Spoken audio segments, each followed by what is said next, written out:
Salut à toi, bienvenue à ICF Lausanne ce matin, j'espère que tu vas bien. T'as la forme? Ouais. C'est toujours mitigé en cette période de Noël, on a vu qu'il y en a qui sont chargés, en même temps on se réjouit parce qu'il y a les étoiles, il y a la déco, il y a les bons petits plats, il y a les cadeaux qui arrivent et puis il y a toutes ces choses qui sont tellement cool en lien avec Noël. Et puis on est dans cette série qui s'appelle Ding Dong et voilà, ça parle... Ah, attendez, j'ai quelqu'un qui m'appelle. Ouais, allô? Ouais, là, je peux pas, là. Je suis en plein prêche. Ouais. Jésus. Ouais. Non, j'ai cru que c'était Jesus. Tu sais, Jesus da Silva. Il y en a beaucoup qui portent ton nom dans les pays latins. C'est un honneur. Ouais. Yes. Ouais, tu voulais me dire quelque chose. Ah, Jesus, il est sympa, mais il est pas saint. Ouais. Ouais, t'es naze, arrête. Ok, j'arrête avec des blagues sur ton bled. Oui, t'aimerais dire quelque chose aux gens qui sont là ce matin. Là, c'est aussi en ligne. Ouais. Ok, je t'écoute. Ouais. Ouais. Ok. Je crois que j'ai saisi. C'est bon. Ok. Juste en partant, j'avais une petite question sur le calvinisme encore. Ouais, Calvin, t'es aussi mort pour lui. Ok. Ça marche. Bon, on la garde pour une prochaine fois. Hein? Ok. À plus, Jésus. Hein? À très bientôt. Ouais. Ciao. Ciao. Ok. C'est la première fois qu'on m'applaudit pour avoir pris un téléphone.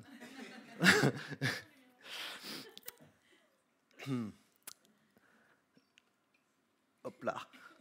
Alors, Jésus m'a dit quelque chose pour toi. Il m'a dit qu'il allait t'appeler. Et il ne faut pas que tu t'inquiètes, parce qu'il a ton numéro. Hein. Il sait comment te joindre. Mais il a juste dit, réponds quand je t'appelle, quoi. Me mets pas un vent. Raccroche pas, laisse pas sonner dans le vide. Hein. Et puis il m'a dit encore un dernier truc, c'est tout le monde à bord. Tout le monde à bord. Mais à bord de quoi? Tout le monde à bord du train. Je voulais pas le connecter. Il s'est connecté tout seul ou quoi? Tac. À bord du train de la nouvelle vie. Tu le connais, ce train-là? Hein? Le train-train quotidien. Et on a cette petite maquette des CFF. En allemand, vous savez comment on dit CFF? C'est SBB, exactement. Qui veut dire Schweizerische Bundesbahnen. Hein. C'est mon nouveau truc de parler en allemand là, dans les prêches depuis la scène. Ce qui signifie, bien entendu, chemin de fer fédéraux suisses. Et aujourd'hui, on va voir en fait, c'est quoi ce train SBB auquel Jésus nous appelle. Hein. Il dit tout le monde à bord. Jean 1,14 dit « Et la parole s'est faite homme, elle a habité parmi nous, pleine de grâce et de vérité. Et nous avons contemplé sa gloire, une gloire comme celle du Fils unique, venu du Père. » Waouh! Et oui, on commence la période de Noël avec le prologue de Jean, ce célèbre passage qui nous dit en fait que Jésus est Dieu incarné, la parole qui s'est faite chair. Il est venu dans le monde. Il est venu physiquement, plein de grâce et de vérité. Et un peu plus loin dans le même évangile, cette fois au chapitre 17, verset 18, il parle de nous. Il dit « Tout comme tu m'as envoyé dans le monde, je les ai moi aussi envoyés dans le monde. » Et ça, c'est pour ça qu'on peut dire aujourd'hui que c'est Noël, Dieu t'appelle. Hein? Le fait que Jésus est né signifie que tu es appelé. Tu es appelé à le représenter, tu es appelé à bord du train SBB de la nouvelle vie. Et ce train, il s'appelle SBB. Là, on le voit bien. Parce que le fait que Jésus est né signifie que tu es appelé à sauver. Le S, c'est pour sauver. Mon pasteur de l'époque, il aimait bien dire notre mission, on a reçu l'appel, le mandat de vider l'enfer pour remplir le paradis. Hein, c'est plutôt beau dit comme ça. Et bien sûr, ce n'est pas toi qui sauves directement, parce que c'est Jésus qui est le sauveur. Mais c'est toi qui es appelé à faire partie de cette œuvre-là et à le représenter. Luc 2, 11 nous dit « Aujourd'hui, dans la ville de David, il vous est né un sauveur qui est le Messie, le Seigneur. » Jésus est né comme un sauveur pour nous, pour le monde et tous ceux qui croiraient en lui. Alors si tu es appelé à sauver, parle avec conviction. C'est mon message pour toi. Si tu es appelé à sauver, parle avec conviction. Et aujourd'hui, si tu as été sauvé, si tu connais ce Jésus comme sauveur, c'est parce que d'autres te l'ont présenté, d'autres t'ont parlé de lui avec conviction. Et généralement, tu vas voir que c'était un travail d'équipe. D'autres t'ont offert Jésus. Et si toi, tu as été offert Jésus, offre-le aux autres. Il s'est présenté à toi au travers d'eux, il va se présenter à d'autres à travers toi. Donc l'évangélisation, c'est un travail d'équipe. Parce que découvrir Jésus, ça se fait rarement au travers d'une personne. Pose-toi peut-être cette question au travers de qui tu as connu Jésus. Tu peux faire cet exercice maintenant, là où tu as essayé de réfléchir. Qui sont les personnes au travers desquelles tu as connu Jésus? Il y a mes parents, il y avait un évangéliste de rue qui m'a quand même bien convaincu de pécher une période où j'étais très loin de Dieu. Il y avait mon pasteur d'avant. Il y a ce pote qui a investi dans ma vie, qui a pris soin de moi. Il y avait ces célébrations et ces connect-groupes où on se retrouvait autour de Jésus. Tout ça, c'est des moments où Jésus m'a été offert. Et c'est tellement cool de voir que Dieu le fait d'une manière qui nous dépasse, quoi. Mais en nous utilisant chacun les uns les autres. Et on est appelé à être disponible pour ça. Peut-être que toi, tu es un attaquant dans l'équipe, peut-être tu es un défenseur, tu vois, ce n'est pas les mêmes rôles. Mais des fois, le défenseur, il marque un goal quand même. En tout cas, le but, c'est le même. On va tous dans la même direction, de marquer chez l'adversaire. Et toi, tu es participé du coup à cette mission de voir des gens sauvés. Cette mission de voir le plus grand nombre sauvés. Ok, le train de la nouvelle vie, c'est S, mais c'est aussi B. Et B, ça veut dire que tu es appelé à bénir. Tu es appelé à bénir. En fait, c'est dans ton identité. Tu es appelé à faire une différence. Tu es un agent de changement dans ce monde. Tu es un game changer. Alors, quels sont tes dons uniques au service de Dieu sur cette terre? Où est-ce que tu fais la différence? Pour moi, au début de mon histoire de foi, à l'église, c'était la musique. C'était un peu là que je me suis mis au service des autres, au service de Dieu.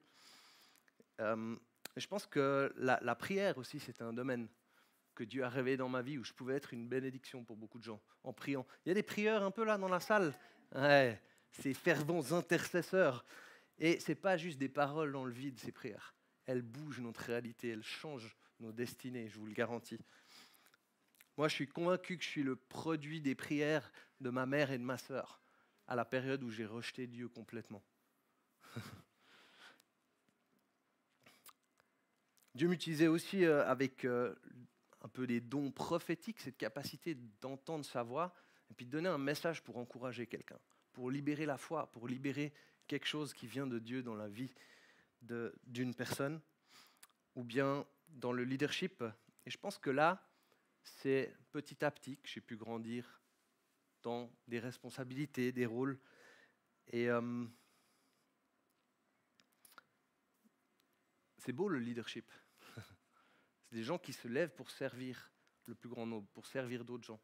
Il y a plein de sphères d'influence différentes, il y a plein de manières différentes qu'on peut vivre ça. Mais le leadership, c'est tellement beau. Jésus était le meilleur des leaders. Et il nous appelle, nous aussi, dans cette même lignée. Et puis, l'enseignement, je ne sais pas si c'est lié à ma destinée aussi. Mon père était prof. Aujourd'hui, j'enseigne la foi.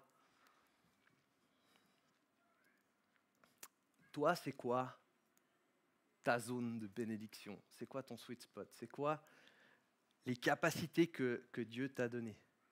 Peut-être tu as une capacité spéciale d'écouter les gens aussi. Quand ils te parlent, ils se sentent compris. Il y a une guérison qui vient pour leur vie, peut-être physiquement quand tu pries, peut-être pour leur âme, peut-être spirituellement. Peut-être que tu es quelqu'un qui est doté de sagesse divine pour aider les gens dans leurs finances, à vivre des finances bénies. Ou simplement, tu es une source de générosité qui, là où il y a des manques, ping, tu arrives. Peut-être tu es quelqu'un qui vient en aide aux démunis, les gens qui sont vraiment dans une misère sociale aussi. Peut-être que tu es ce porteur de la bonne nouvelle de l'Évangile, et là où tu vas, les gens entendent parler de Jésus. Pas juste d'un concept abstrait de Dieu, mais de Jésus qui est venu à la croix. Quel cadeau que quelqu'un ait le courage de t'en parler une fois. Tu peux être cette personne pour quelqu'un. Peut-être tu es bon en one-one, peut-être tu es bon en groupe. Peut-être que tu as une capacité d'enseigner. Peut-être que quand tu pries, il y a la liberté de Dieu qui arrive de manière spéciale. Ouh, c'est beau ça. Peut-être que Dieu t'a doté d'une sagesse hors norme, qui est un cadeau pour tous ceux qui peuvent entendre tes conseils. Il y a beaucoup de mal dans ce monde, il y a beaucoup de trucs pourris. Mais de toi vont venir la lumière, l'amour, la vie, le réconfort, des bénédictions, la générosité, la libération. Le feu, peut-être, le feu du Saint-Esprit, ça aussi c'est contagieux. 1 Pierre 3, 8 à 9 dit « Enfin, ayez tous les mêmes pensées et les mêmes sentiments. Soyez pleins d'amour fraternel, de compassion, de bienveillance. Ne rendez pas le mal pour le mal, ni l'insulte pour l'insulte. Bénissez au contraire. Vous le savez, c'est à cela que vous avez été appelés, afin d'hériter de la bénédiction. » On est bénis pour bénir, on est des héritiers d'une bénédiction et tu es appelé à être le game changer et à bénir autour de toi. Tu fais la diff en tant que porteur de Jésus. Tu es plein de toutes ces choses, de toutes ces ressources. Tu es une force pour le bien dans ce monde. C'est beau ça. Tu es une force pour le bien dans ce monde. Tu es conscient de ça? Tu n'es pas une victime qui est battue par toutes les circonstances. Tu es une force pour le bien sur cette terre. Alors on a fait le SB, il nous reste encore un B qui est tu es appelé à boire. Non, je rigole. Non, je savais que ça plairait à certains. Je savais. Non, c'est pas ça. Tu es appelé à briller. Tu es appelé à briller. Et briller, ça veut dire être visible, en fait. Si tu brilles, mais que tu n'es pas visible, ben voilà, c'est pas vraiment, tu pourrais ne pas briller aussi, ce serait pareil. Pour moi, aujourd'hui, ma plateforme de visibilité, c'est souvent ici, la scène, les dimanches, ou dans les différents endroits de l'église où je suis visible. Pour toi, c'est quoi ta plateforme? Peut-être c'est aussi, pour certains d'entre vous, cette scène, mais peut-être que c'est, par exemple, comme les Monitor Kids, qui ont une plateforme hallucinante auprès des enfants. Peut-être que c'est en tant que le chef que tu es dans le monde du travail, tu as une plateforme où tu vas briller. Peut-être que c'est par les réseaux sociaux que tu es amené à laisser jaillir ta lumière.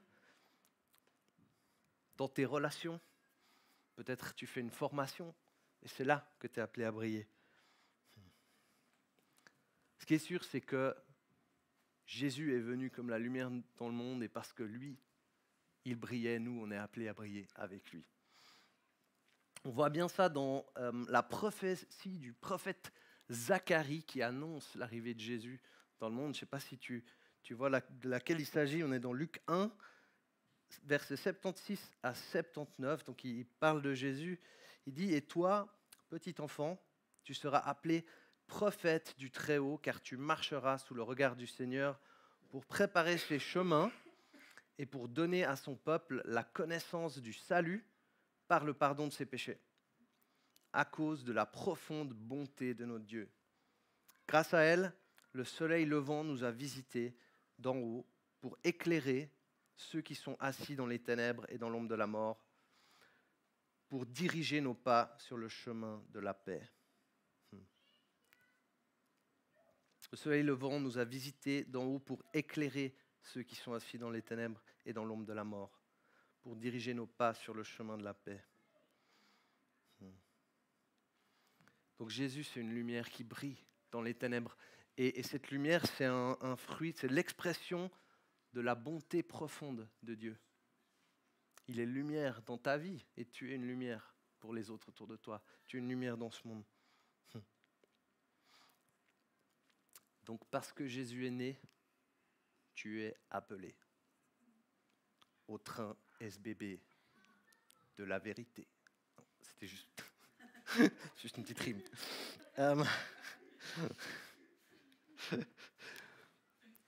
C'est cool, on rigole les dimanches. Matthieu 5 à 16 dit « Que de la même manière votre lumière brille devant les hommes, afin qu'ils voient votre belle manière d'agir et qu'ainsi ils célèbrent la gloire de votre Père céleste. » Si tu es appelé à briller, alors brille avec sa lumière. Assume, brille, vas-y. Sois visible, ne te cache pas. Le verset là, il dit en fait qu'il faut que les gens voient votre belle manière d'agir. Et en la voyant, ça produit quoi? Ça produit de l'adoration en fait. Ils célèbrent la gloire du Père Céleste.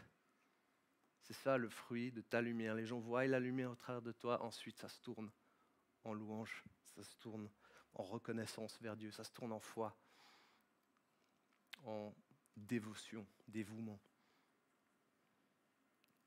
Alors aujourd'hui, je t'invite, monte à bord du train SBB, le train de tous ceux qui viennent sauver, bénir, briller dans le nom de Jésus. Le fait que Jésus soit né, ça veut dire que tu es appelé à sauver, bénir et briller. Alors vas-y, c'est à toi de jouer. Et on va prendre un moment maintenant un peu ensemble. On a la Sainte Seine qui est prête ici, parce que le but c'est de se mettre en mouvement avec tout ça, pas juste d'entendre de belles paroles.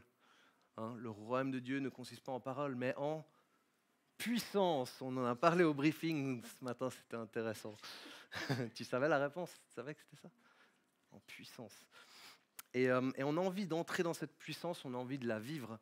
Alors, ce que je t'invite à faire, c'est que tu peux prendre la Sainte Seine, qui, en prenant ça, tu es en train de dire, oui, cette lumière qui est venue dans le monde, je la prends pour moi.